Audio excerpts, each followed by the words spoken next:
తెలంగాణ ఆంధ్రప్రదేశ్ రాష్ట్రంలో కూడా మరి సంపూర్ణ యాజమాన్య హక్కులు కల్పిస్తూ చట్టాలు చేయడం జరిగింది. మరి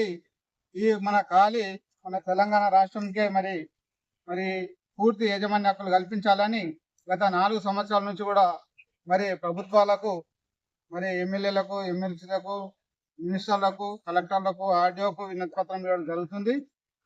మరి ఈరోజు మరి పూర్తిగా ఒక సీఎం గారికి మరి నిర్ణయించడం జరిగింది. మా తెలంగాణ ఉండే రాష్ట్రంలో ఉండే భూములన్నిటి కూడా యాజమాన్య హక్కులు కల్పించాలని వినతి పత్రం ఇవ్వడం జరిగింది.